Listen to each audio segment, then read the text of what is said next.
Bueno, pues vamos a dar comienzo a esta sesión.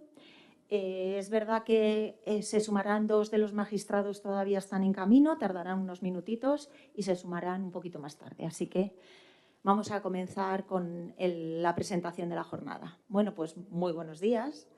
Ilustrísimo, don Leandro Blanco es uno de los magistrados que todavía está por llegar. Don Leandro Blanco García Lomas, magistrado de la Audiencia Provincial de Valencia. Ilustrísimo señor don Moisés Guillamón Ruiz, que sí que nos está acompañando, magistrado del Juzgado de lo Mercantil número 5 de Madrid. Ilustrísimo señor don Juan Ignacio Martínez Aroca, magistrado del Juzgado de lo Mercantil número 3 de Murcia, que también se sumará en unos minutos. Y doña Ana Burgos de María, directora general de Valoralia, que efectivamente está con nosotros en esta mesa. Muchas gracias por acompañarnos. Empresarios, directivos, profesionales, señoras y señores, muchísimas gracias por acompañarnos hoy. Sabemos las dificultades que hemos tenido por reunirnos hoy en esta sesión. Es un placer para mí, como gerente del Club Cámara Madrid, darles la bienvenida a esta jornada que organizamos junto a nuestro socio jurídico Artículo 27, cuyo objetivo es ofrecer a las empresas, autónomos y directivos herramientas y conocimiento actualizado sobre la gestión de situaciones de insolvencia y nuevos mecanismos concursales. Quiero aprovechar para mostrar nuestro reconocimiento Artículo 27, socio jurídico, como decía, del Club Cámara Madrid. Nuestra alianza es un claro ejemplo de compromiso con las empresas, brindando acceso a asesoramiento especializado y acompañamiento profesional que fortalece la toma de decisiones ante situaciones muy complejas. Y es que anticiparse a los riesgos y tomar decisiones fundamentales no es solo conveniente, es vital para garantizar la continuidad de los negocios y proteger los intereses de todas las partes implicadas. Espacios como este permiten a las empresas comprender mejor el mercado legal, identificar oportunidades estratégicas y evitar errores que puedan comprometer su viabilidad. Hoy contaremos con la visión de magistrados de los juzgados de lo mercantil, quienes aportarán su experiencia sobre cuestiones críticas como son la buena fe del deudor, los requisitos para acogerse al beneficio de exoneración del pasivo insatisfecho y aspectos concretos del procedimiento de segunda oportunidad, como el concurso sin masa, la consideración del salario como activo concursal o los planes de pago. Todo ello con un enfoque práctico pensado para que puedan aplicarlo en la gestión diaria de sus empresas. Les invito, por supuesto, a participar activamente, a aprovechar, por supuesto, el conocimiento que van a compartir generosamente nuestros magistrados y, por supuesto, para minimizar riesgos y tomar decisiones más seguras y estratégicas para sus negocios. Sin más, muchas gracias de nuevo. Sin más, cedo la palabra a doña Ana Burgos María, directora general de Valoralia. Adelante. Muchas gracias. Muchas gracias, Elena. Muchas gracias a todos por acudir una vez más a estas jornadas organizadas por Artículo 27 en este sitio tan emblemático. A la Cámara de Comercio por darnos la oportunidad de cada 2 o 3 meses vernos y tener la suerte de encontrarnos además con magistrados de primer nivel que resuelven las dudas y las cuestiones y responden a toda la problemática que nos encontramos en el día a día del ámbito concursal. Sin más preámbulos y esperando que lleguen don Leandro y don Juan Ignacio, le paso la palabra a don Moisés Guillamón. Vamos a empezar hablando de los concursos sin masa y de la exoneración del pasivo insatisfecho.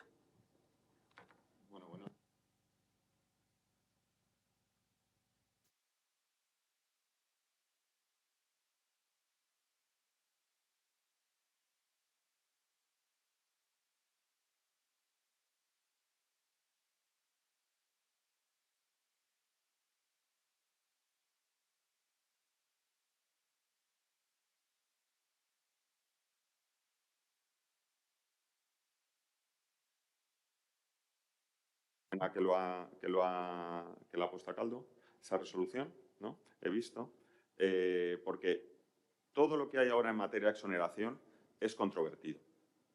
Todo, desde la declaración hasta todo. Entonces, bueno, abordar en 1 hora y media todos los aspectos controvertidos es complicado. Nosotros, los jueces del Mercantil de Madrid, establecimos una guía en la que intentábamos resolver cuestiones procesales, Y hay cuestiones, pues también hay importantes, pues la más problemática para mí es que si se deniega la exoneración de oficio por parte del juez, no cabe recurso de apelación, ¿vale? El juez cabe reposición, pero la audiencia ya nos ha determinado en varias ocasiones que no cabe recurso de apelación. Es un problema porque si el juez y no infringe el derecho a la tutela judicial efectiva. Es lo que dice nuestra audiencia, creo que también lo dice Granada, pues bueno. Por otro lado, lo que hoy digamos, encima, está pendiente de modificar todo, porque están en deliberación 7 o 8 resoluciones por parte del Tribunal Supremo que ya han deliberado y tienen que salir. Esperemos que salgan esas sentencias a lo largo del mes de febrero o marzo. Tienen que salir, están a punto. Yo no suelo vaticinarlo, pero se van a resolver cuestiones importantes que me constan, pues relacionadas con la totalidad de los créditos, si se exoneran o no, porque hay una discordancia en la exoneración definitiva y en la exoneración provisional sobre todo, o juzgados que te adjuntan un cuadrito con los créditos y juzgados que no, el lucharlo luego en una ejecución no judicial posterior, no coincide el importe, si coincide, pedir el archivo del declarativo. Ahí hay unas cuestiones importantes de solucionar y otras cuestiones relacionadas también con la derivación de responsabilidad. Y más cuestiones, hay muchas. El salario es otra cuestión candente. Uno, la verdad es que presenta un concurso con un matrimonio y no le puede decir al cliente si se va a declarar con o sin masa. Presenta un concurso con el 50% de los bienes diciendo que tiene solo el 50% cuando lo que tiene que decir es que de activo tiene él como bien ganancial y tiene que incluir la totalidad de los bienes gananciales y tienes que decir que tienes como activo privativo pues lo que tengas a bien, gananciales lo que tengas a bien, incluso tendrías que decirlo del otro cónyuge privativo y luego el pasivo la totalidad. Pues ahora te presentan concursos donde se dice tengo el 50% de una finca que vale 100.000, así que tengo 50.000, la hipoteca es 100.000, así que se declare con o sin masa. El primer embrollo ya lo tenemos con la declaración del concurso con o sin masa, efectos de la exoneración que te obliguen a hacer un plan de, o sea, te abran el concurso y se abre un plan de pagos o no. Lo digo porque hay acuerdos de Andalucía donde se establece por ejemplo, unos criterios a seguir en relación con el activo y el pasivo para declarar un concurso con o sin masa que no son especialmente coincidentes con el resto de comunidades autónomas y que tampoco lo sabes bien.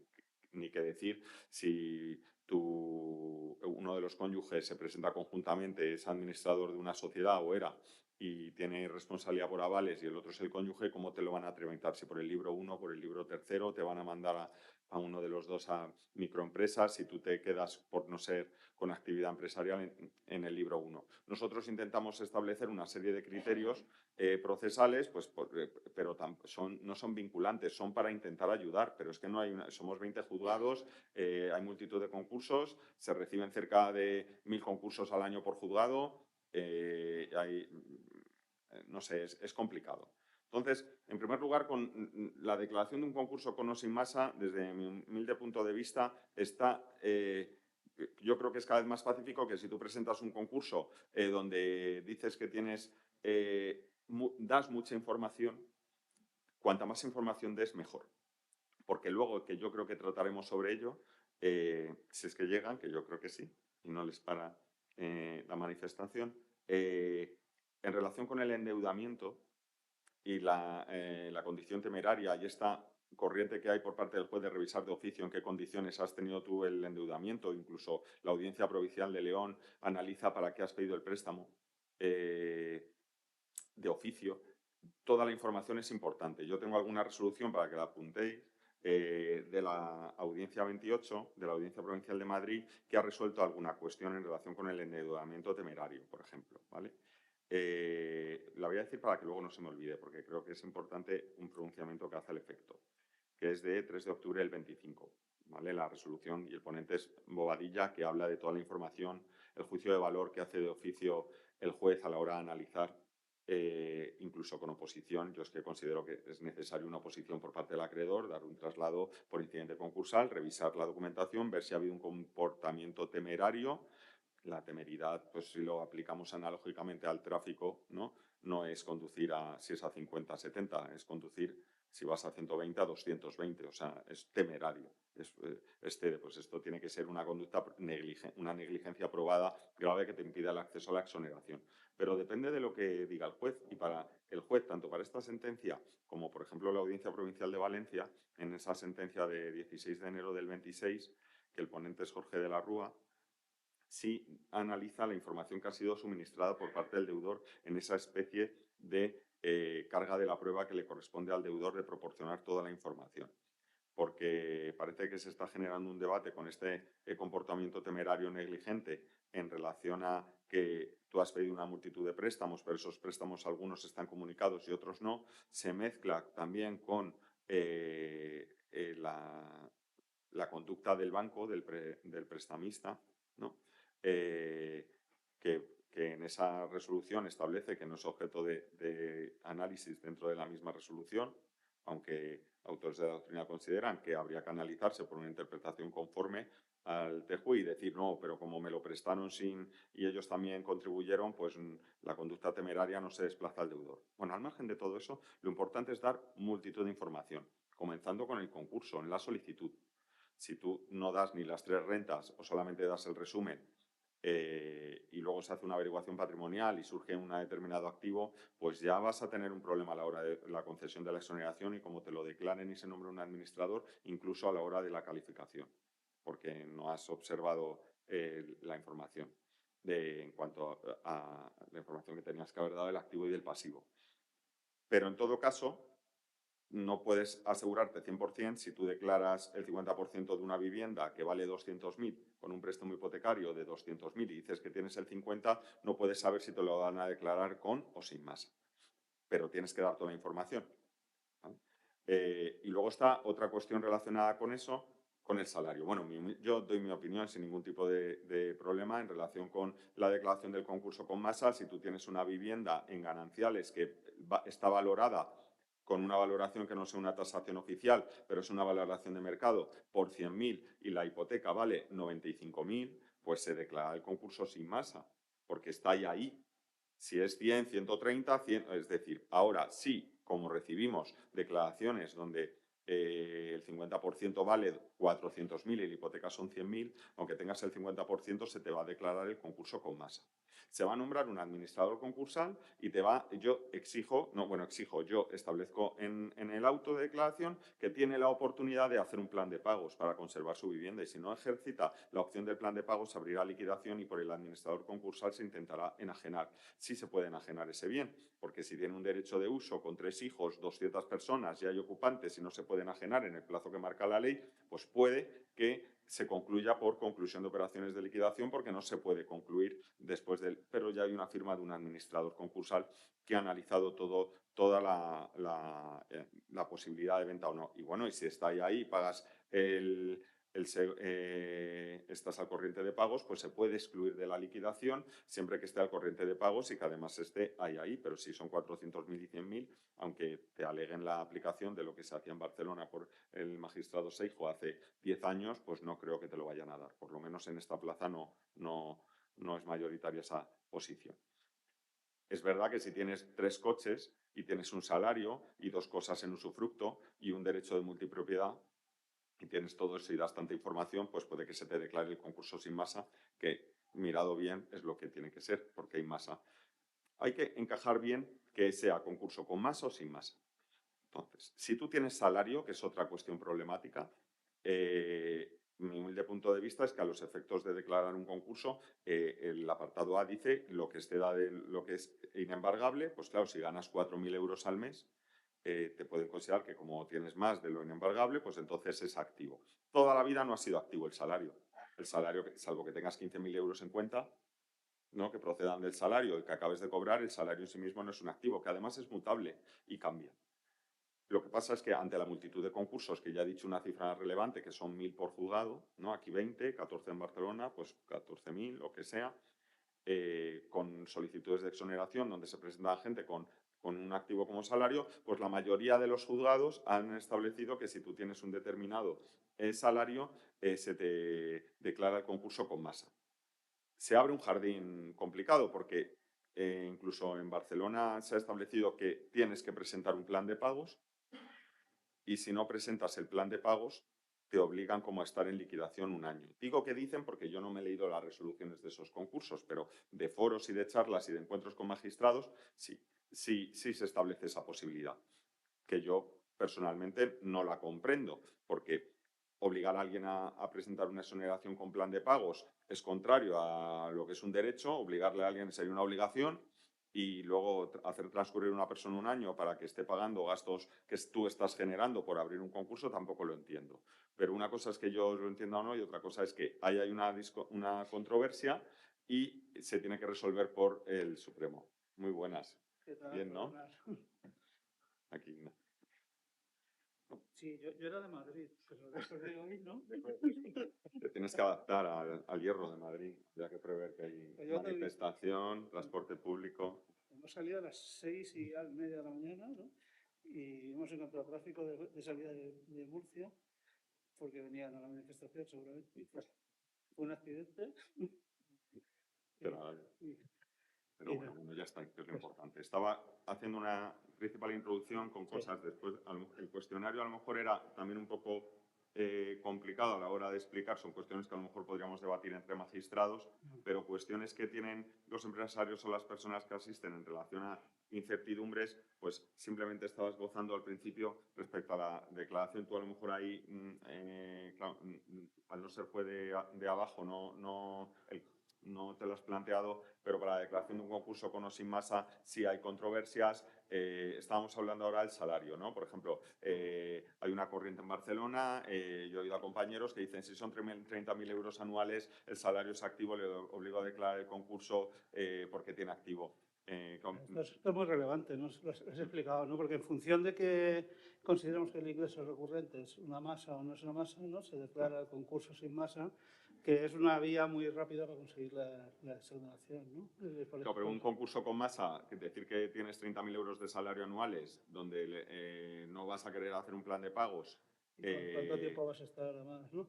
Liquidando. Y luego, relacionado con eso, otra cuestión controvertida es que la exoneración es con plan de pagos si no has liquidado. Y exoneración tras liquidación o sin liquidación, es decir, por insuficiencia definitiva. Entonces, nos encontramos con que se declara un concurso sin masa. Y tú tienes salario 2.000 euros y una hipoteca. Vamos a una casa por 200 y hipoteca por 200. Y te dicen que sin masa porque el valor de la venta no va a garantizar, conforme al 272 además, es decir, si lo vendieras no puedes pagar más que a ese acreedor. Y parece que el camino normal es la exoneración definitiva. Lo que pasa es que también hay una corriente que viene a determinar que, de jueces y de autores que consideran que cabe la opción de plantear un plan de pagos en un concurso sin masa. Yo lo he visto en Barcelona, o sea, yo es que no entiendo para qué vas a hacer un plan de pagos en un concurso sin masa y obligar a una persona por el salario a estar 3 años pagando. Existe esa idea de que puedes salvar la casa, ¿no? Claro, pero esa idea peregrina o remota que puede ser en relación a aplicar la actualización de la hipoteca o con el plan de pagos y el recálculo, la cuestión es que es verdad que yo tengo una resolución de la audiencia de la 28 que sí admite la posibilidad de que se haga plan de pagos en concursos sin masa. La posibilidad, luego hay que leerse la resolución. Pero la digo también para que la tengáis, que es de la audiencia provincial de 19 de septiembre del 25. El ponente es Gregorio Plaza.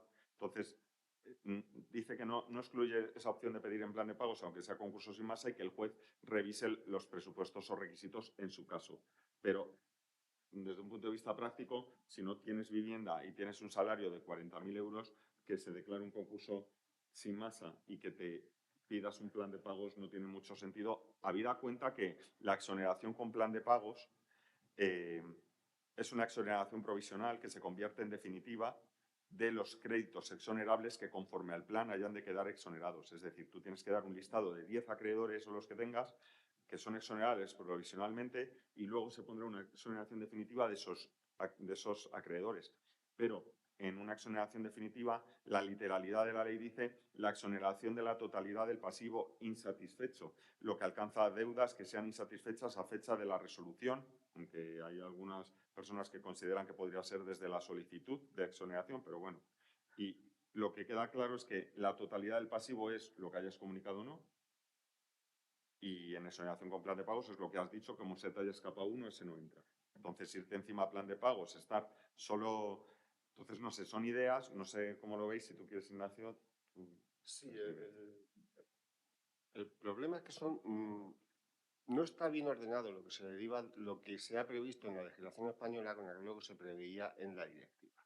En la legislación española, pues, ya que se aprovechaba que iban a meter esa directiva, pues digo, vamos a solucionar el problema que estaban dando los concursos express, que hemos estado hablando esta mañana, que era aquello que había antes, que se declaraba y se concluía al mismo tiempo en el mismo auto, y luego había un articulillo que era el artículo 472 que decía, aunque esté concluido, vamos a liquidar. Entonces dijo el legislador español, vamos a aprovechar y vamos a hacer los concursos que no son sin masa, pues vamos a declararlos y los vamos a cerrar. Vale, bien. El problema es que se introdujo la parte D del artículo 37 bis, que establece que en los casos de que existan bienes con garantía real, cuando el valor de la garantía sea superior al importe del valor del bien. Vale, pero ya no estamos hablando de un concurso sin masa, ya masa hay, aunque esté grabada. Y ahí vienen los problemas. El problema, el artículo 501 establece a la hora de pedir la exoneración del pasivo insatisfecho que sea en supuestos de liquidación de los bienes o en supuestos de concurso sin masa. El plan de pagos no. El plan de pagos te dice en cualquier momento antes de la liquidación. Claro, el legislador, a la hora de hacer el EPI, no a la hora de hacer el concurso sin masa, pensaba, si no tenemos masa, ¿con qué vamos a pagar? Pero resulta que sí tenemos masa. Todo esto se conecta además con las derivadas consecuencias del EPI.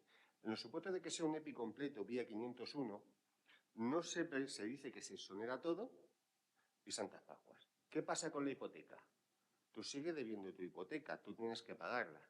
Y entonces hay un precepto del artículo 492 bis que establece que en el caso de que se haya exonerado, la parte no cubierta con la garantía quedará exonerada, calculando el valor de garantía conforme a las normas de esta ley. Es decir, aquello que superaba el valor de la vivienda cuando se ejecutaba, lo que superara del importe garantizado vía hipotecaria, quedaba exonerado. Pero el artículo 492 lo remite únicamente a supuestos de plan de pagos. Entonces tenemos esos problemas. No podemos acudir a la exoneración definitiva porque la deuda hipotecaria no se prevé específicamente que se vaya a exoneración definitiva y no se ve afectada, y tampoco podemos exonerar la parte que excede del valor de la vivienda hipotecaria. Y ese es el problema que yo le veo ahí. Ahora Marguerite dice que cabe, pero... No, bueno. Yo creo que Valencia está con... No, Valencia hemos dicho claramente que no cabe el plan de pagos en concursos. Es verdad. Lo hemos dicho claramente. Es que tenemos un juzgado, que es el 2, que piensa que sí, entonces se está intentando convencernos. Nos llegan recursos con argumentos distintos y el último me ha hecho dudar, pero a la sala no, con lo cual seguimos. No, bueno, ya les he adelantado que como el Supremo está pendiente de resolver cuestiones, pues es un momento importante. Ahí todo lo que digamos hoy a lo mejor queda bueno por lo que digan dentro de 2 semanas. De verdad creo que yo estoy esperanzado con que nos vayan resolviendo cosas jurisprudencialmente. Esta resolución que tú dices, se dice que cabe, pero yo entiendo que no. O sea, tal como lo dice. Bueno, dice... No es excluyente de la opción del deudor de plan de pagos a tener sin perjuicio que se valoren los presupuestos de su aprobación. Pero hay presupuestos. O sea, yo personalmente no entiendo ni desde el punto de vista teórico ni práctico y legalmente creo que lo has dicho tú perfectamente. Es que dice el artículo 501, solicitud de exoneración tras liquidación de la masa activa. En los casos de concursos sin masa en los que no se hubiera acordado la liquidación de la masa activa, podrá presentar ante el juez la solicitud de exoneración. Entonces, gente como el del Mercantil 7 dice, es que no está abierta liquidación. Concurso sin masa. O sea, un concurso sin masa no está abierta. Entonces, y ahí vienes. Entonces, bueno, yo creo que eso y lo del salario no sé cómo vosotros. Sí. En Valencia todavía no. Porque... El salario es una cuestión antigua, ¿no? De aquella antigua que venían de la remuneración de los administradores concursales. Desde un punto de vista contable, el salario no es activo. Pero tú lo incluyes a la hora de declarar. Si tú ves que es una persona que es funcionario y pone 5.000 euros y que tiene 2 coches, una moto y que todos son de hace 12 años y te lo valora por 1.000 euros, te sale el sesgo de no. a vender las motos. La postura de bueno. Barcelona era, si tiene un salario que es superior al límite embargable, en Barcelona decían, vale, te vamos a hacer te vamos a proponer que hagas un plan de pagos. No, Y dice, consideran- vale, y si no hago un plan de pagos, ¿qué? Pero consideran que es masa, por lo tanto van al concurso ordinario y ahí cabe el plan de pago. Sí, ¿no? pero que además de la Pero segunda si no lo parte, quieres hacer, el plan, si no lo presentas en tiempo, te pues tiran Barcelona de- dice que va Pero- contra la buena fe y no te exoneran definitivamente. Eso. O sea, si tú te Es un abuso. te resistes, estás abusando de tu derecho y te lo imponen. O no te exoneran, perdón. No te exoneran. No te exoneran. Pero yo creo que eso no es posible, ¿no? Yo creo que no. No lo veo. Pues eso necesitamos que se resuelva. Luego Pues, lo de la... en Madrid, ¿qué hacéis? Madrid, es complicado, 19 juzgados, no llegamos a un acuerdo. No le llega a un acuerdo. No, porque es algo que es sustantivo y que no está para hacer que 19 jueces nos reunamos y tengamos que interpretar la ley en ese extremo. Es que yo soy muy rancio en llegar a acuerdos donde alces la mitad de la carga hipotecaria. En Valencia, Pero, bueno, por ahí. en Valencia no nos hemos pronunciado porque los 5 jueces, por lo que sea, consideran que el salario no es masa. Es que son todo, de verdad, problemas que hay una inseguridad, tú presentas un concurso y no sabes muy bien desde cómo se declara, se va por el libro 1.3 a con o sin, pero bueno, sí hay certezas, ¿no? En cuanto a que hay que incluir la totalidad de la masa ganancial, en teoría habría que hacer una disolución y liquidación, en convenios y una liquidación con carácter previo del régimen económico, luego a lo mejor es mejor hacerlo antes. Y luego, con respecto a la totalidad de la exoneración o el listado de los créditos, hay juzgados que los incluyen o los que no, pero lo que es pacífico es que tanto si te lo incluyen como si no, si tú tienes un crédito de hace 4 años y hay una ejecución no judicial, tienes que irte a ese juzgado y pedir el archivo. El archivo, que no es tal, porque aunque la ley establece que se extinguen los créditos como consecuencia de la exoneración, la extinción conforme al 1156 no es causa de la exoneración de extinción de las obligaciones, pero es que además cabe la revocación. Entonces, Bueno, es que lo importante es que tengáis, vamos a ver si me explico, porque es una cuestión jurídica. La exoneración no implica la extinción de la deuda, lo que implica es la no exigibilidad de la misma.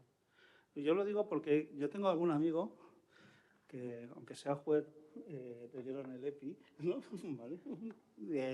Que pagó sí. amistades, sí. Bueno, tiene una hija tenista profesional y tiene muchos gastos, ¿no? Y por todo por su hija, eso lo haríamos todos, ¿no? Bueno, pues le dieron el EPIC, que es una cosa, no sé si le daría yo, porque de buena fe no sé si puede ser, pero bueno. El asunto es que este señor pagó una cuota del IRPF y entonces ha pedido que se lo devuelvan porque estaba exonerado y no se lo devuelven. Y el juzgado, yo creo que con buen criterio, le ha dicho que, vamos a ver, es que el EPI lo que te hace es que no sea exigible. Pero si tú pagas voluntariamente, porque lo que no es que se haya extinguido la deuda, tú la deuda la tienes. De hecho, si se te revocase la exoneración del pasivo insatisfecho, renace la deuda. Lo que es una buena muestra de que no se extingue. Entonces, mucho cuidado si claro, lo que pasa es que el 490 dice los acreedores cuyos créditos se extingan por razón de la exoneración, ¿no? Entonces, en base a este artículo, se considera que se extingue el crédito. Bueno, hasta tal punto que la gente que está en un declarativo pide el archivo del declarativo, cuando en el declarativo todavía no está determinado por sentencia que es una deuda líquida, vencida y exigible. O sea, lo piden en el declarativo, que tiene que continuar hasta sentencia. Pero en base a este artículo consideran, yo opino como tú, es una extinción del crédito en relación con esa obtención de la exoneración, pero no es una extinción conforme al 1156. Sí, no tiene sentido. Sobre todo que luego te pueden revocar claro. te revocan porque te ha tocado y puedes pagarlo, pero pues es otro problema más. Claro. Y el momento, o sea, con independencia de la totalidad o que sean los comunicados, el momento... Si antes de llegar al momento, lo que me gustaría es dar este mensaje de que no paguen nada. Si le han dado el EPI, no paguen nada, no vaya a ser que les diga que es un pago voluntario. Bueno, claro, desde que se declara el concurso. El problema son los embargos. Cuando se pide un concurso sin masa, una de las consecuencias que no están tampoco muy expresamente previstas en la ley es que todos los embargos y ejecución y luego premios administrativos se paralizan. Entonces, en el momento de que tú debes una cosa de la declaración de concurso sin masa hasta la obtención del EPI, cualquier deuda que esté vencida en la fecha del auto de exoneración queda inexigible. que es lo que han dicho. Pero como no te pueden ejecutar desde el momento de la declaración de concurso sin masa, toda esa deuda de la declaración de concurso, mejor no pagar nada voluntariamente. Tampoco te lo pueden ejecutar. Pero saben que lo que paguen no se puede devolver. No, ustedes no pueden pedir que lo devuelvan, aunque haya sido concedido con posterioridad a la ley.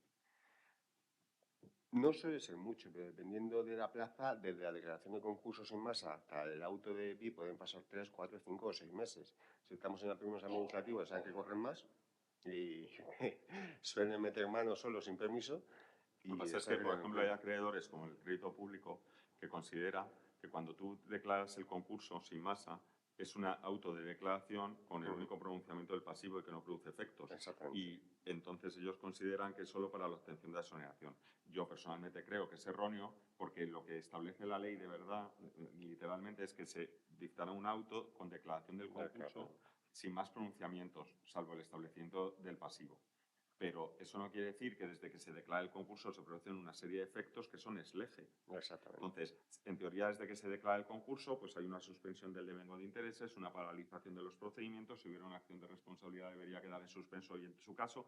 Y yo pongo siempre el ejemplo de, por ejemplo, con los arrendamientos financieros, que considera la gente que son los leasing o arrendamientos financieros, deudas con garantía real, y sigue escoleando cuando no es equiparable. Una cosa es un arrendamiento financiero a efectos de extender la ejecución de garantía real, pues un artículo que extiende esos efectos, y otra cosa es un arrendamiento financiero que es una deuda que es exonerable hasta que se declara el concurso. Desde que se declara el concurso, en teoría, tú no podrías estar pagando un acreedor con posposición al resto porque estás realizando actos que van en contra del resto de acreedores. Pero bueno, si lo sigues pagando, pero si lo impagas, luego va a ser exonerable. Y en el momento que se dicta el auto de exoneración, te quedas exonerado del anterior impagado. Lo posterior lo tienes que pagar. Y la acción que tiene el acreedor financiero es ir a un juzgado de primera instancia a solicitar una acción de recuperación del bien mueble y de reclamación de cantidad, igual que pedir que le devuelvan también por daños del vehículo, la cláusula penal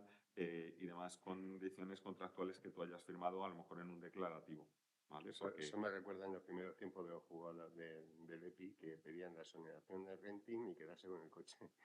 Que quería que expresamente se dejara que quede exonerado de toda la deuda, que se levantara la anotación en el registro de bienes muebles y ellos se quedaban con el coche sin pagarlo.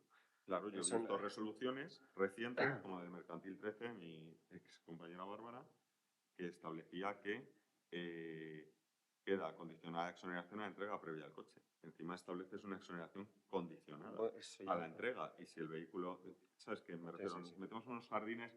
El juez de lo mercantil tiene que dictar un auto de exoneración, que es un título que tienes que hacer valer en el resto de jurisdicciones.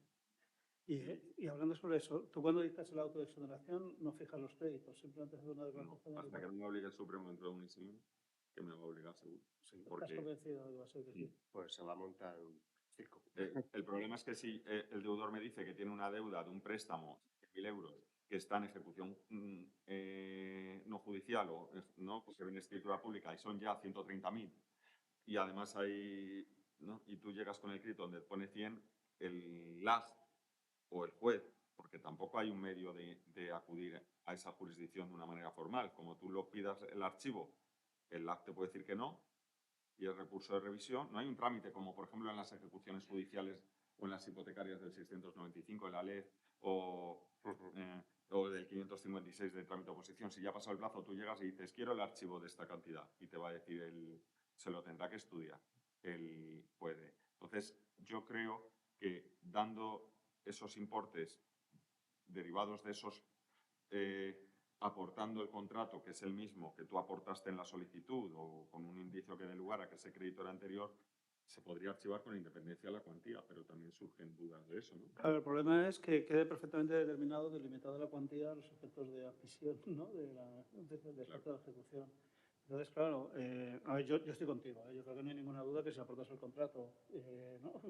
Un certificado más o menos de, ¿no? Un extracto. Si tú tienes una deuda del 1 de enero y que proviene del contrato de Carrefour, que tú tenías una tarjeta y has generado en diciembre. O que tengas un extracto de partidas, ¿no? De cargos y abonos, pues ya puedes descubrir. Si es Carrefour el acreedor que te está instando una ejecución judicial o después de un monitoreo donde tú no has contestado y se ha abierto la ejecución judicial y te reclama esa cantidad, si es el mismo, claro, que igual tú no tienes el contrato porque depende también del deudor, pero claro, ahí habrá como mayor. Si te ponen en el listado 2.386 y te vas a la ejecución, pone 3.286, claro, el juez va a decir, esto es lo mismo o no es lo mismo.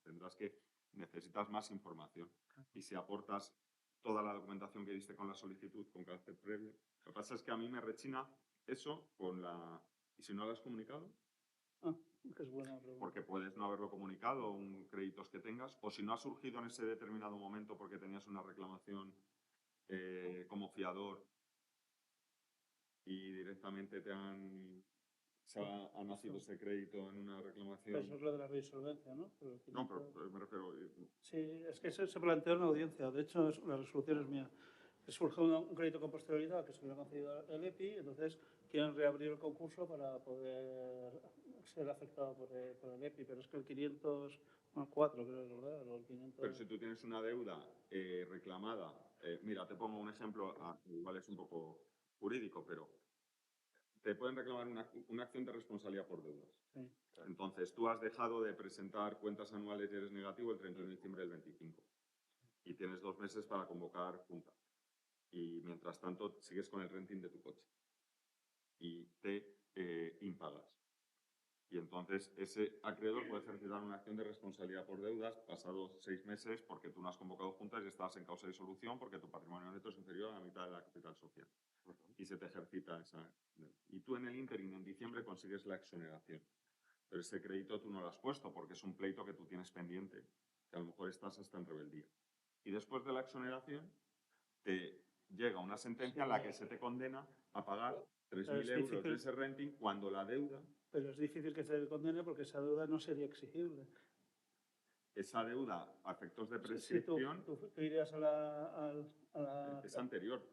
Nace la responsabilidad solidaria, pero la deuda, a efectos de prescripción, por lo menos para el Supremo ahora, es de la deuda original. Entonces, si tú tenías una deuda el 1 de enero y ha ido ese acreedor frente a la sociedad y no la... Pero luego la exoneración dice que esa deuda no es exigible, ¿no? No, la exoneración no incluye ese crédito, pero después te reclama el acreedor esa deuda, diciendo, oiga, me debe usted 3.000, dices tú, pero si es que yo tengo una responsabilidad que ha nacido con posterioridad, pero la deuda es anterior. Ya, pues lo que te quiero preguntar es si esa deuda queda afectada por la exoneración. Pues ese es el problema. Sí. Claro, es que para empezar no está ni en el listado. Si no está en el listado, no hay problema. Para empezar no está en el listado y luego Si estuviera en el listado, no hay problema, porque queda afectada. Y si no está en el listado, que es como hoy en día funcionamos, ni siquiera sabes si queda exonerado o no. Claro. Porque no sabes cuándo ha nacido la deuda con anterioridad. Yo creo que responde. Entonces, ¿no? Sí. Yo creo que sí. El problema es cuando queda afectada por la exoneración, porque entonces no concurre el presupuesto de la acción, que es que la deuda es exigible, ¿no? claro. Ahora, si no está afectada por la exoneración... O sea, para que vean ustedes, hasta que no nos diga el Supremo si hay que meter un listado donde digan a usted se exonera estos 10, que son los créditos que me tenía que haber comunicado a efectos de exoneración. El problema igual que en un plan de pagos. Yo hacía lo que tú, yo lo hacía de forma genérica, pero por la razón que acabas de decir, porque es que la determinación o cuantificación de la deuda no siempre es correcta. Y luego pueden surgir nuevas cuotas, nuevas obligaciones exigibles hasta el momento en el que tú puedas hacer valer que no es exigible esa deuda, y si tú lo cierras en el auto, le estás condenando a ese señor, ¿no? a no poder... Totalmente, a no poder... Exacto. E incluso a exponerse a una acción de responsabilidad, aunque eso, bueno, yo creo que podría...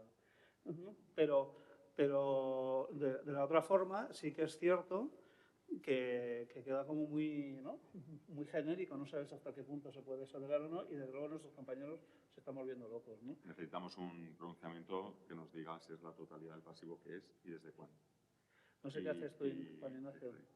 Es que hice hace poco una sentencia en relación a eso, sobre una acción de responsabilidad que se lleva contra el administrador societario, derivada de un concurso de acreedores de la empresa que estaba en causa de disolución y se declaró. Pero no recuerdo si era vía 367, si era la vía de la acción individual o era la vía de la objetiva. Y al final la idea clave era que si la empresa no había comunicado su crédito al concurso de acreedores de la mercantil, ese crédito se ha perjudicado. Tú no puedes dejar de comunicar, creo que encontré jurisprudencia de Audiencia de Madrid, creo recordar, para que no encuentres la sentencia. No puedes dejar de comunicar el crédito a la mercantil cuyo administrador luego se lo reclamas, porque ese crédito se perjudica. Entonces lo consideraba como prescrito, pero no recuerdo si era el 367 o el 241. Que estoy ahí buscando. Pero claro, era bastante común que una determinada empresa, que todos conocemos, que se mueve mucho, no comunica el crédito a la empresa mercantil, sabiendo que la empresa mercantil no tiene masa o tiene muy pocos o tiene unos créditos privilegiados que no va a recurrir, dejan pasar el concurso y al cabo de los tantos años reclaman al administrador societario y le dicen, mire usted, es que yo tenía mi plazo de prescripción desde el momento de la deuda originaria, que eran 5 años ahora. Y claro, la deuda originaria sale desde que sale del concurso, desde la fecha de disolución, pasado los meses de tal. Y ahí entendí que la deuda surgió desde el momento en que surgiría, tenía que haberla comunicado, no la comunicó, la deuda seguía el plazo de 5 años y la deuda prescribió. Voy a ver si me encuentro en el ordenador porque la verdad es que había jurisprudencia al respecto y se distinguía sobre el 261 y el 367. Y luego yo la resolución que dicté es eso, que surgen deudas nuevas, no que no se hayan comunicado, sino que son deudas nuevas después del EPI. Entonces reabres el concurso porque la persona física se puede reabrir el concurso, ¿no? En un plazo de 5 años sin causa. Sí, para eso, ¿no? Eso era el Y problema. si es para eso, otra cosa es denegarlo. Claro, ese es el asunto, ¿no? Ese era el asunto que se planteaba, que si podías reabrirlo para que pudiera ser aceptado por la tercera oportunidad, ¿no? Sí, exacto, la tercera oportunidad, o pues te quedas, ¿no?, muerto porque no lo has comunicado a tiempo, ¿no? En Alicante, después de que yo me fuera, el compañero de Alicante 4, Soria, una vez que ha concedido el EPI y aparecían nuevas deudas posteriores, pedían una nueva declaración de concurso y una nueva exoneración. Claro, pero el problema es que el la artículo 504 no te permite declarar el concurso hasta que hayan pasado 5 años. Pero la admitían, ¿no? Claro. Ese es el problema. Es que no está pensada la regulación concreta para este tipo de situaciones. Ha pensado que en concurso normal. Sí, pero ahora un plazo de apertura. jurídica, si ahí viene que hay, pues reabrirlo, porque no es aplicable lo mismo. Luego te iba a preguntar, Leandro, ya que estáis aquí en Valencia y Murcia, respecto a, a la exoneración del crédito público en Madrid, se aplica literalmente la ley, no se aplica la directiva, salvo un juzgado que yo crea, salvo el 19. ¿Vale? No sé, yo creo que sigue porque he visto en una red social recientemente un auto del 26. La problemática es que mi audiencia ya se ha pronunciado expresamente a que no es contraria a la directiva, ni la extensión del crédito público hasta los límites legales, ni respecto a la delimitación. Respecto al acceso a la exoneración por derivación o por infracción administrativa muy grave, pues si el Supremo establece alguna resolución al respecto donde se pudiera aplicar, aunque yo no lo veo, pero seguramente lo hará, el juicio de proporcionalidad en concreto. Pero en cuanto a la extensión del crédito público, es pacífico aquí, yo creo que es pacífico en Valencia, es el juzgado mercantil de Alicante el que lo está realizando, no sé si en Córdoba lo seguirá realizando, fue de Córdoba. Sí, pero en Alicante ha cambiado ya el criterio, En ¿no? Alicante no sé si ha cambiado. Ha cambiado el criterio después de la audiencia. Su mujer es la LAS de Gustavo. La cuestión es que... así. Pero es que también el auto que ponía Alicante 1 era un poco... Claro, porque hacía una... legislaba. Entonces, yo creo que se tiene que pronunciar el Supremo sobre si es de acuerdo o no con la directiva, la extensión del crédito público hasta los límites legales y aunque yo lo veo clarísimo, necesitamos un pronunciamiento al respecto porque hay determinados juzgados que lo inaplican con algunas consecuencias perversas como es aplicarlo de oficio sin darlo a las partes y sin que quepa recurso. Y luego, con respecto al acceso a la exoneración por derivación o por infracción administrativa muy grave, que son dos artículos también que son complicados, pues uno de los magistrados del Supremo es Manuel Almenar, que antes estaba en Pontevedra, que ya había dictado una sentencia declarando la no aplicación en ese caso en concreto, atendiendo al caso en concreto de una determinada deuda que quedaban 2 meses que vencía del plazo de 10 años para el acceso a la exoneración. Actualmente en Madrid es pacífico, que es perfectamente aplicable bueno, esa es una problemática, ¿vale? Claro, el problema está el principio de proporcionalidad, ¿no? Sí. Vamos a ver, a raíz de una cuestión prejudicial, que es esas cosas que hacemos los jueces, que preguntamos al Tribunal de Justicia de la Unión Europea y cómo se debe interpretar algo, fue una cuestión prejudicial que planteó el juez mercantil de Alicante, el 1 de Alicante y el 10 de Barcelona, si no recuerdo mal. Sí, se me explica. Pero yo creo que el principio de proporcionalidad, que bueno, se reunieron las dos cuestiones prejudiciales y se resolvió en una sola resolución, pero quien realmente estaba planteando el principio de proporcionalidad realmente creo que era Ignasi, ¿no? Más que Gustavo. Claro, ¿qué se plantea? ¿Qué se le pregunta? Claro, el problema es que las preguntas a veces tienen veneno dentro, ¿no? Y claro, aquí las preguntas de Gustavo, ¿no? Del 1 de Alicante, iban respondidas a sí mismas, ¿no? Que era diciendo, no cree, ¿no? Que Eran esto capciosas. eran graciosas un poco. Teledirigidas, exacto, para que me contestase lo que yo quiero que me contestase, ¿no? Bueno, fue muy abierto el juego y no cayó. Para Inés estaba muy bien planteada, en mi opinión. Y era, claro, es que hay un principio fundamental del derecho comunitario que es que, o sea, la exoneración se concibe en la directiva como algo que es fundamental para el pilar, ¿no? De la libre circulación de capitales, es decir, como algo que es fundamental para que dejemos, no excluyamos o marginemos del sistema a personas, sino que lo podamos volver a introducir en el sistema, y eso es bueno porque circula el capital y estamos en una economía de libre mercado. Pero claro, lo concibo como un sistema de merecimiento, de buena fe, ¿no?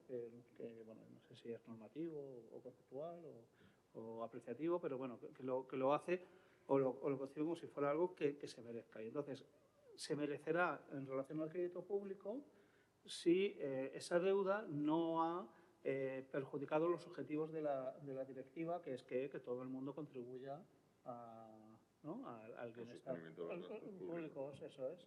Lo Eso es, entendí. ¿no? Entonces, hombre, yo te puedo dar la segunda oportunidad si tu comportamiento me revela que tú no estás yendo en contra de este objetivo. Entonces, claro, plantea eso, Ignasi, ¿cómo se debe interpretar ese principio de proporcionalidad, ¿no? De conformidad con los objetivos de las directivas a los efectos de ver si esa concesión de la segunda oportunidad afecta o no al sostenimiento de los gastos públicos, que es el objetivo fundamental de la directiva? Bueno, no sé, la sentencia del TJUE, ¿no? De 7 de noviembre de 2024 lo deja, en mi opinión, algo abierto, ¿no? Porque dice que cada Estado miembro deberá haber, o sea, sí que dice que la segunda oportunidad queda condicionada, o el principio de proporcionalidad queda condicionada al cumplimiento de los objetivos de la directiva, pero que deberá ser el Estado miembro que determina o tiene la libertad absoluta de cómo se consiguen esos objetivos de la directiva. Y por lo tanto, de alguna forma pone a los jueces la labor de si en ese caso en concreto, ¿no? Analizando caso por caso. Claro, pero bueno, dice una cosa en un párrafo y otra cosa al contrario, y luego dice que no se opone.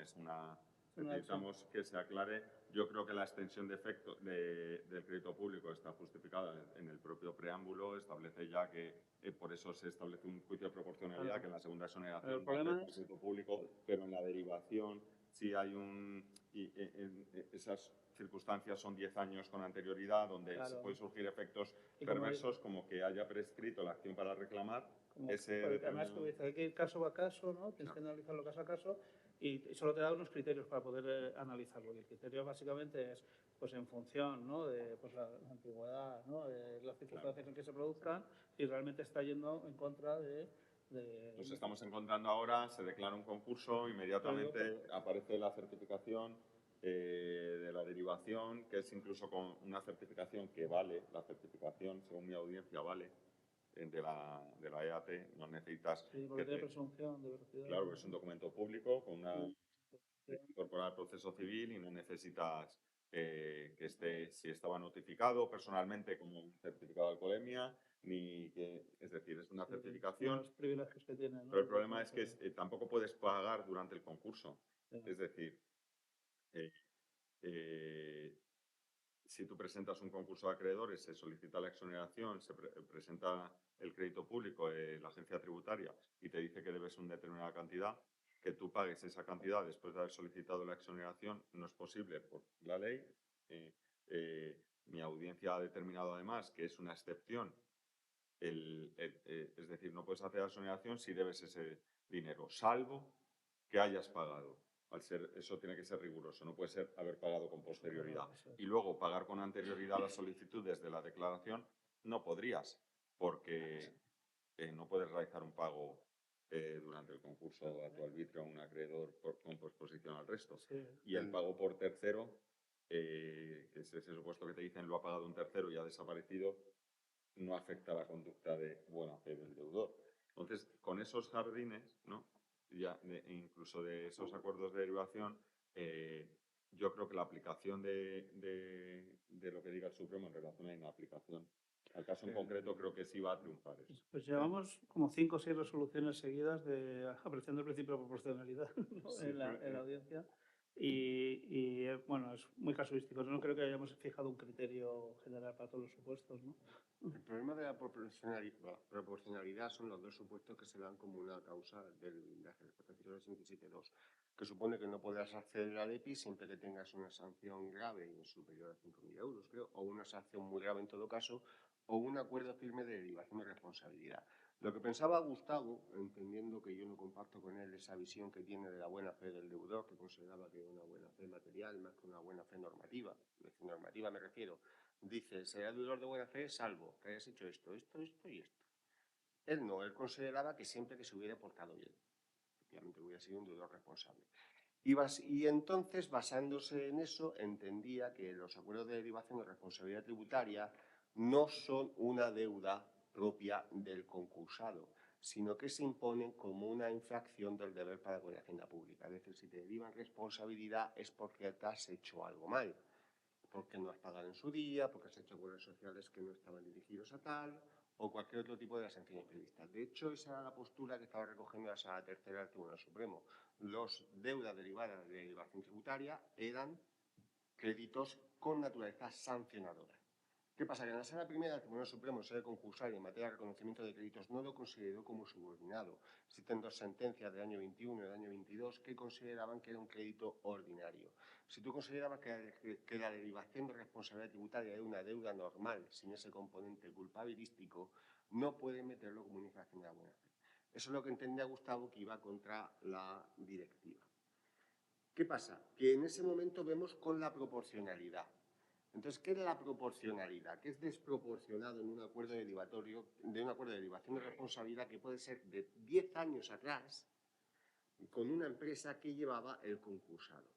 Y aquí hay de todos los colores, de soluciones. Una compañera mía de Murcia considera que, dado que es exonerable el crédito público en 5.000 euros en todo caso y la mitad de los siguientes 5.000 euros hasta el límite de 10.000, pues dice, pues cuando la derivación supere hasta 5.000 euros, no es desproporcionado. Y entonces establecía ese límite. Y si al acuerdo de derivación de responsabilidad tributaria no llegaba a 5.000 euros, pues te exoneraba. El problema aquí que yo, por ejemplo, aplicando la proporcionalidad, yo no creo que sea un tema de cuantía, sino que debe más ser un tema de gravedad de la conducta. Y claro, Hacienda se despacha con el certificado. No te dice qué conducta ha hecho, qué cuantía, qué parte de la deuda son intereses, qué parte de cuantía son apremios. Dice, yo tengo una resolución de enero que dije, yo no puedo saber hasta qué punto la conducta del deudor está encaminada a los efectos de la directiva. ¿Cuáles son? Preservar la integridad del sistema tributario, evitar que el mecanismo se convierta en un incentivo para incumplir los pagos a Hacienda y proteger el principio de equidad distributiva en la financiación del servicio público. Si yo no sé qué conducta ha dado lugar a la derivación de la responsabilidad tributaria, pues yo no puedo valorar si es proporcionado o no. Y por lo tanto concedí el EPI. No sé cómo me va a venir la audiencia. Pero no considero que sea un tema de cuantía. Hemos confirmado uno hace poco, igual de lo que acabas de decir. Es decir, con el certificado no es suficiente para poder valorar lo hemos confirmado, porque es verdad que no podemos valorar. No sabes nada, solamente te dan el numerito de la deuda. Es verdad que tiene una presunción, ¿no? Perdonadme una cuestión a todo esto. ¿Y si el concursado resulta que tiene una derivación de responsabilidad y en estos momentos está en casación en el Supremo? No es firme, entonces como si no existiera. se exonera. Vamos, se exonera. Tiene posibilidad de acceder a la Sí, exoneración. sí. Y además lo dice expresamente siempre que el acuerdo de derivación sea firme. Por eso. Como si no se hiciera. El problema es que algunas veces te han notificado por edictos y no se ha enterado el deudor. Por eso nos dicen, que también ha pasado. Pasa que me llama la atención, o sea, que en Madrid nos planteéis la proporcionalidad directamente. Bueno, no lo sé. Sí, No sí, sé si te sí. planteas o no. Pero yo, mi opinión es que posición Ya, para de concursal, eso está claro. dar deudor y poder resolver sobre esta cuestión, sobre todo en el número 6. ¿No? No, yo creo que el 489 6, sabes que hay algunos que piensan que como el artículo, ¿no? 487 empieza. 6. Sí, sí, Pero es verdad que sí es denegable eso que hacéis porque hay una responsabilidad sin certificado de mera presunción. El demandado no me da ningún tipo de información de ningún tipo. Debería darme algún tipo de información, no solo que es contrario a la directiva y por lo tanto lo aplico porque aplicamos la ley. Es que yo inaplicar la ley en base a unas alegaciones o sin alegaciones, ¿sabes? Es que yo no lo veo. Yo es que inaplicar la ley es algo que yo no lo hago con carácter general. Y no aplicar la ley, yo aplico la ley, es todo lo contrario. Si la tienen que modificar, que la modifiquen.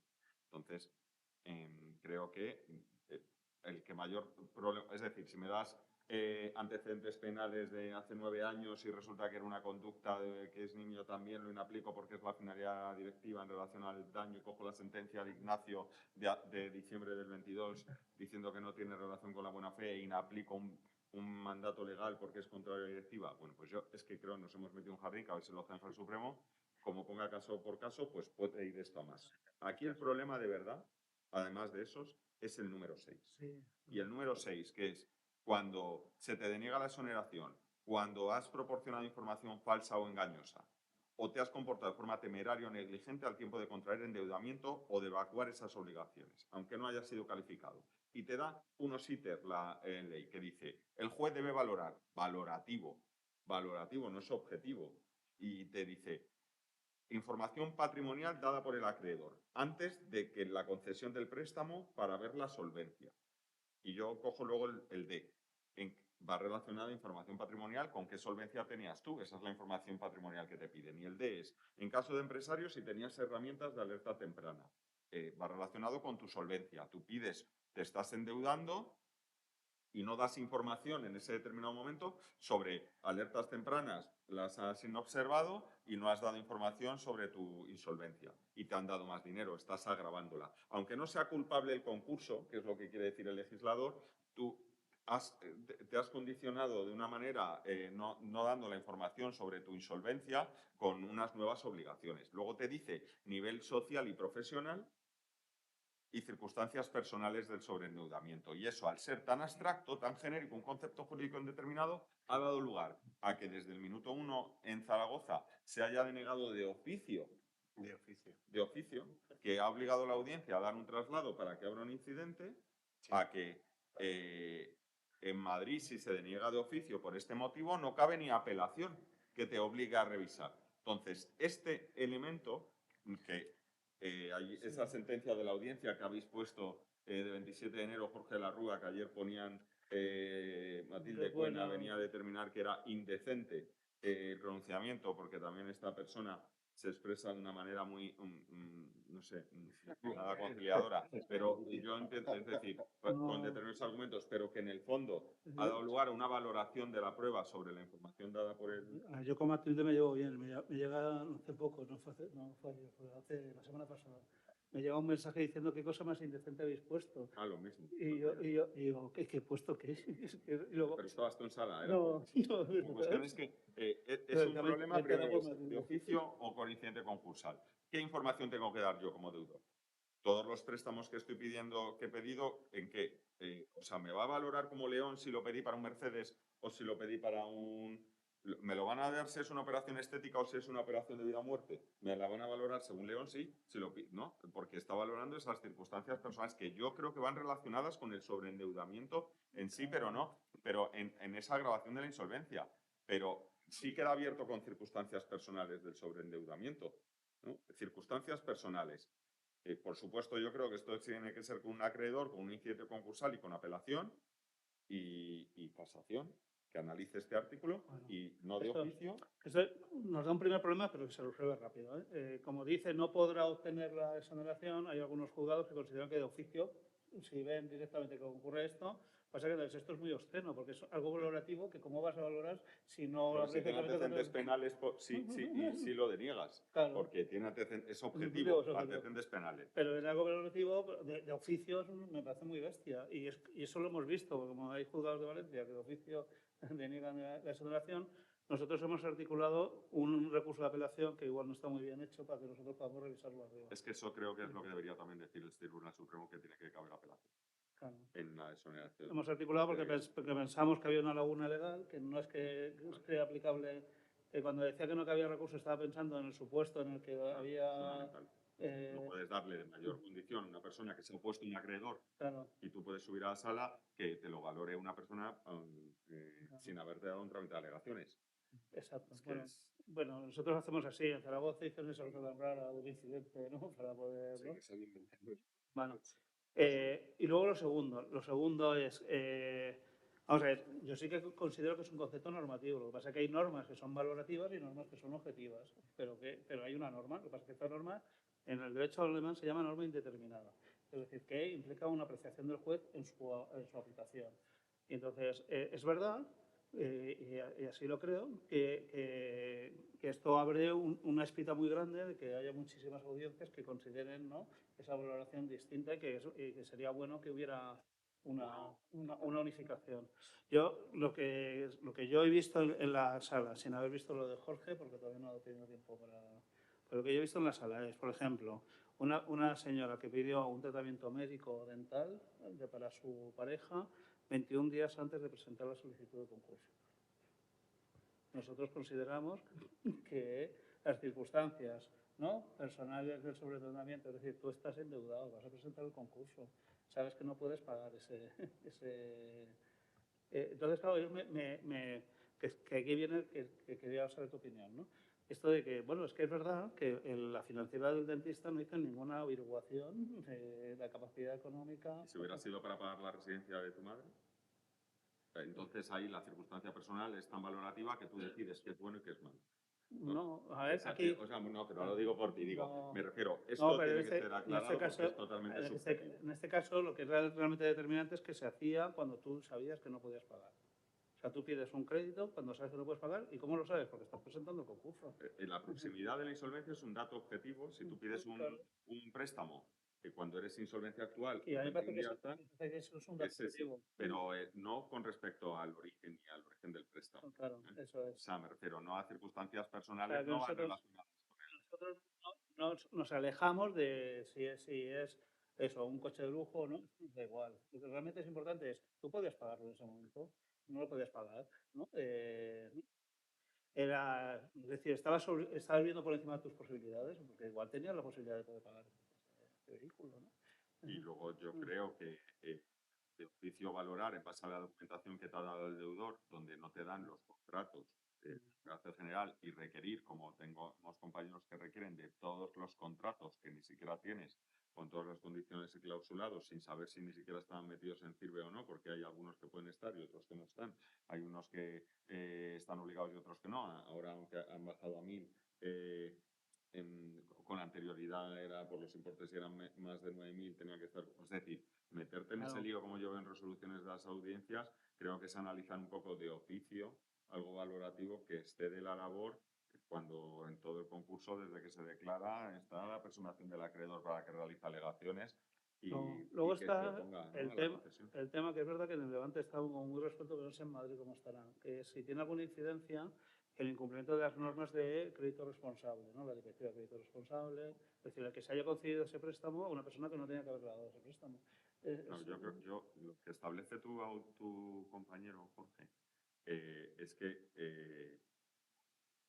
es cierto que hay un incumplimiento de los deberes de la directiva de dominancia, la que sea, por parte de los bancos que prestan dinero sin haber observado, pero a efectos de analizar la conducta deshonesta. Pues nosotros no tenemos que mirar al banco, tenemos que mirar. Pero lo que dicen los autores de la doctrina es que dicen que los jueces que inaplicamos la ley para lo que queremos, Ah, Por ejemplo, ¿no? Para la extensión del crédito público, cuando está claro, ¿no? Aunque esté esa cuestión perjudicial resulte y tal, deberías también aplicar esa norma, que es una directiva, que es directamente aplicable, una interpretación conforme a la directiva. Es lo que claro. entonces dice, valóralo, pero valóralo también teniendo en cuenta que yo creo que, Pero la como habéis cosa- resuelto en la audiencia, no se tiene que quedar excluido del requisito es la buena fe del deudor. Si a esa persona jurídica le tienen que poner unas sanciones vía... No, a ver, la consecuencia de incumplir el reglamento de concesión es que se declare la nulidad, pero nosotros no la podemos declarar porque no estamos en ese procedimiento. Entonces, claro, es que se nos está pidiendo algo que no podemos hacer. Entonces, tenemos que valorar, ¿no? Bueno, si podemos valorar que se ha incumplido o no, pero lo que tenemos que valorar básicamente es las circunstancias personales del deudor, que es lo que nos dice que valoremos, no dice que estemos mirando al acreedor. A ver, no es pacífico, ¿eh? Yo sé que, por ejemplo, Zaragoza sí que lo valora. Valora, pues claro, lo valora todo en el sentido de, pues hombre, si no va a ser un crédito exigible porque se le habría anulado ese contrato, porque se ha concedido en condiciones que no son, pues por cómo le había, ¿no? Totalmente, no sé, son todos problemas. Todos son problemas de interpretación. No sé en Madrid cómo lo No está no resuelto está por la resuelto. audiencia. Lo que diga de oficio, yo no he declarado ninguna No. denegación en base al número 6, salvo cuando vea algo manifiesto. Si me presentan un concurso y los préstamos están puestos y lo veo con los contratos un mes antes, pues podré denegar la exoneración, pero en todo caso siempre hay que atender No, en este caso no fue de oficio, siempre no. en un Tiene que caso haber un incidente, valorar, y luego es verdad en que el en la caso del audiencia sí concurso. dice que hay que valorar para, que lo he mencionado antes, para la denegación de la exoneración, toda la información que dé el deudor. Es decir, esta sentencia que he mencionado al principio, 3 de octubre del 25, determina que,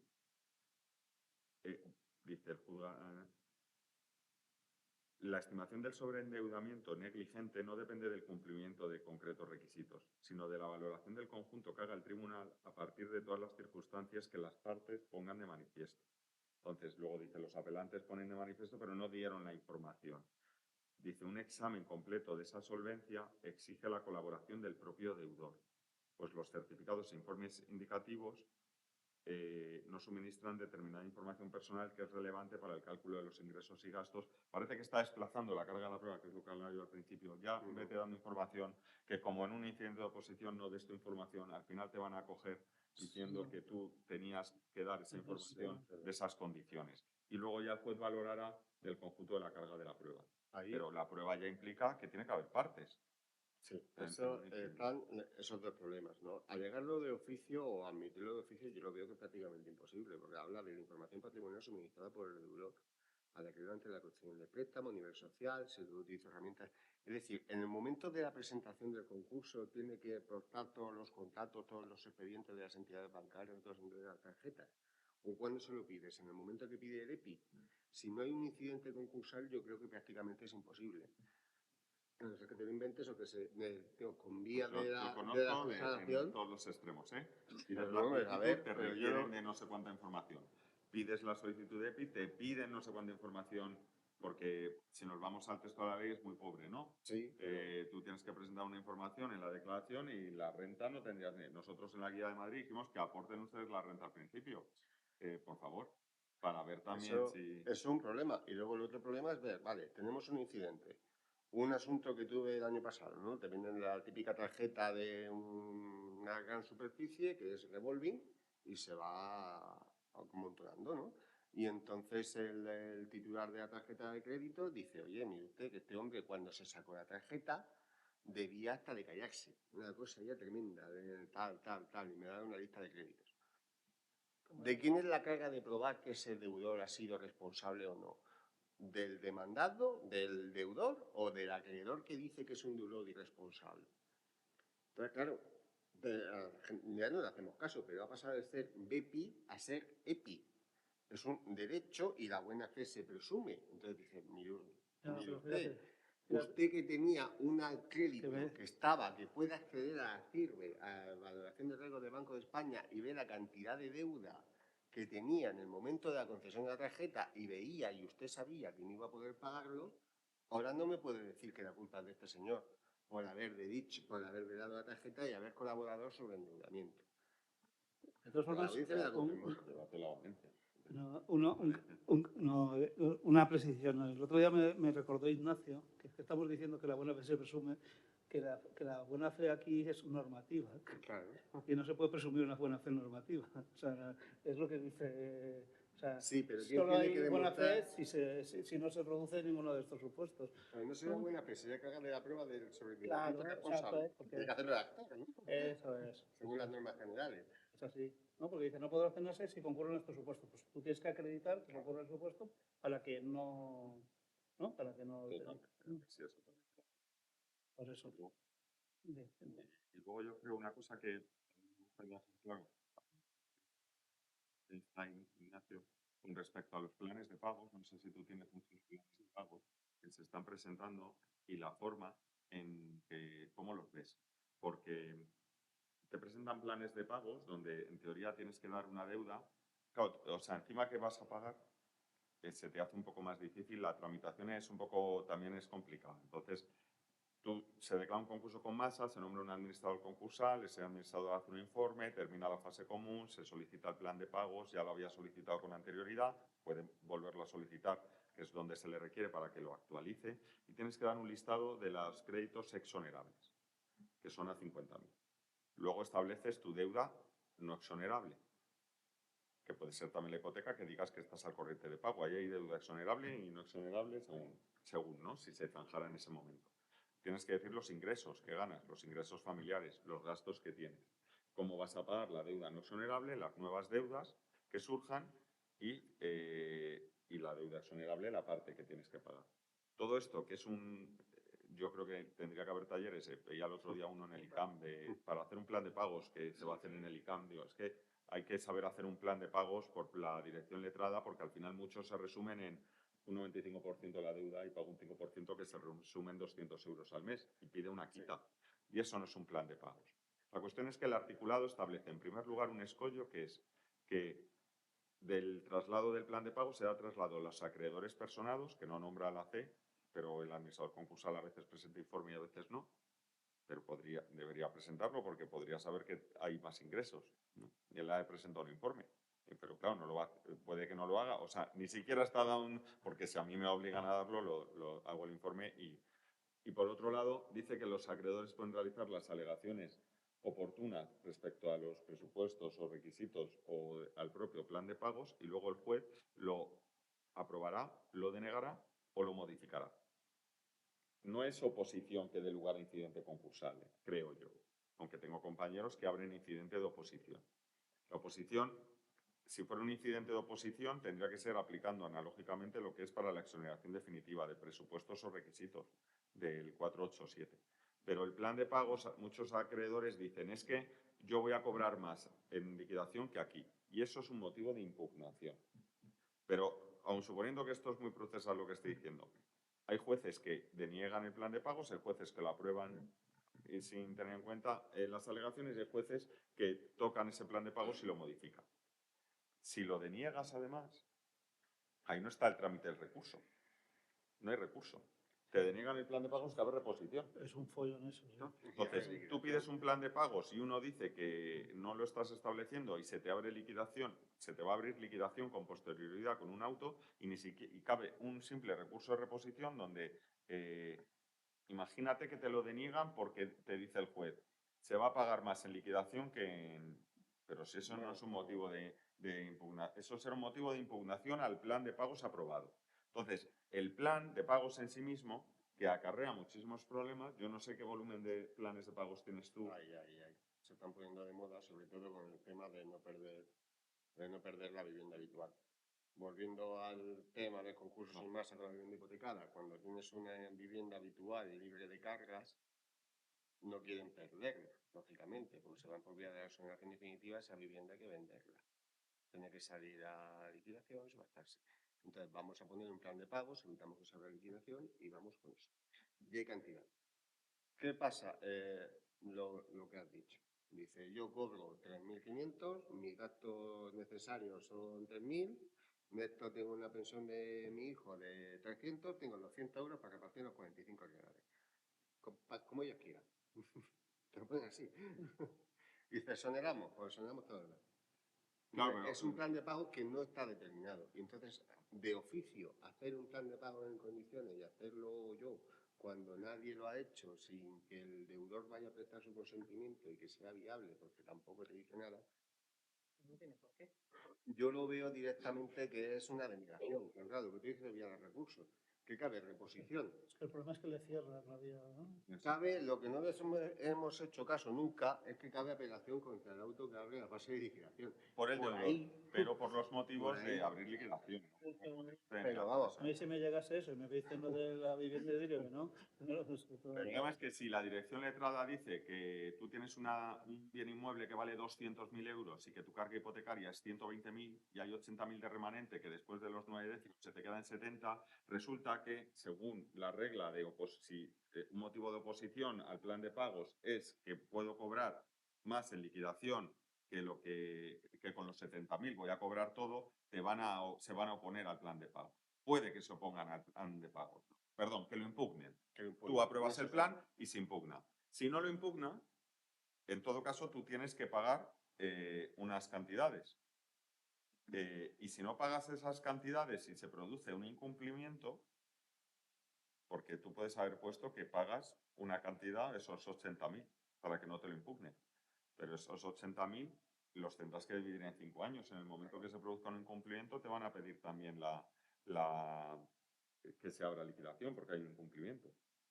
Y luego, y en la exoneración definitiva sí se establece que se te puede conceder aunque no hayas pagado la totalidad de la deuda exonerable. O sea que tampoco hay una contradicción. Entonces, el resumen es que si tú tienes una casa que quieres conservar y no tienes carga hipotecaria, no te puedes ir a plan de pagos, porque te corre el riesgo de que se te impugne, luego tendrás que pagar una barbaridad solo para conservar tu casa y solamente después de ese transcurrir de 5 años, si acaso te dan la exoneración definitiva, pero si el acreedor no ha dicho nada, entonces nadie se va a ir por ese recorrido. ¿Sabes? Claro, pero entonces, ¿qué haces? Porque no vas a liquidarlo, ¿no? Claro, pero la finalidad de la exoneración es el mantenimiento de la vivienda como tal, haciendo un esfuerzo razonable a los recursos que Claro. tú tengas. Si tú ganas 2.500 euros, pero no puedes y tienes que pagar, según este criterio que yo he dicho, una vivienda por 80.000, no te va a dar para pagar la deuda exonerable en 5 años. ¿Qué dividimos? 80.000 entre 60 meses, ¿qué te sale? A 3.000. Pues 3.000 euros tú no los puedes pagar. Entonces no puedes conservar la vivienda. Entonces, ¿para qué supuesto está pensado el plan de pago? Ya. Para aquellos que tengas la vivienda por 120 y lo otro sea por 110. Y no es para conservar una casa heredada. Por ejemplo. Que podría ser una casa heredada, ¿no? Entonces eso, y encima a 5 años. Sí, no sé, tiene mala solución, la verdad, tiene mala solución. En fin. Lo que sí se están viendo son impugnaciones a la exoneración definitiva, de impugnación y incumplimientos al plan de pagos. En los supuestos de incumplimiento frente al plan de pagos, una vez que se ha revocado, la ley no dice específicamente que se abra liquidación, dice que se reaperturará el concurso. Eso es. Entonces, ¿cabe la posibilidad de convenio? Ya te habría pasado el plazo desde el informe, ¿sabes? Pero bueno. Esa es la reapertura. Entonces habría que, pero como se reactualizan los textos, habría que reactualizarlo, pues seguirlo pagando con el plan de pagos. Sería una reapertura, el administrador concursal volvería a hacer una actualización de la lista de acreedores y a partir de ahí cabría convenio. Pues a lo mejor sí. No está directamente abocada a la liquidación, como una última vía, pero claro, los convenios sabemos también cómo No, sí, la solicitud de plan de pagos es lo único que te dice la ley, el límite temporal antes de que se abra liquidación. Nunca te han dicho un plazo. Parece que es algo fácil, pero mis funcionarios tienen que atender a qué momento se presenta el informe, hay que esperar el plazo, hay que cerrar la fase común, entonces habrá que esperar a que se ponga sentencia de calificación, auto de fortuito de calificación, porque se abre también calificación, la calificación se abre después de presentar un informe, el informe hay un plazo, hay que requerirle. Pero la ley no te pone, si no te abre el plan de pagos, hay que requerirle para que presente el plan de pagos a ese señor. Porque tiene que concluir si se concluye el concurso. No sé si al administrador concursal, no sé si al administrador concursal de ceso por la aplicación analógica. Y por ¿Pero contar. concluyes el concurso? ¿Eh? ¿Concluyes el No concluyo el concurso? concurso, considero que el plan de pagos es como un convenio y está ahí. Y cada 6 meses nos presentan un informe semestral de cómo está cumpliendo, dónde va ese euro con 12 a no sé dónde a pagar, a qué acreedor, a qué mail, ¿no? Que dio con carácter general. Pues una buena solución. Muy bien. Que, Yo creo- si os parece, Un turno de preguntas. ¿vale? a darlo a las ponencias y como las cuestiones son muchas, las interpretaciones también, si tenéis alguna pregunta en particular que queráis que se os resuelva en este momento, pues bienvenido sea. No lo tenemos muy claro. Es que no les vamos a resolver. Tienen claro que no Que hay no le nada resolvemos. claro. Nada claro.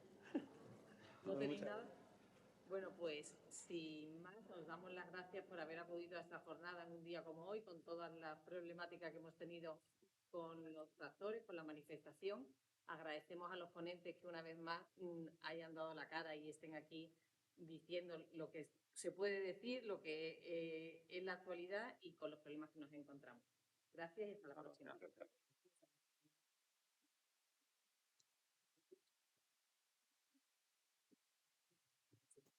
Estaban todos. Tú estás.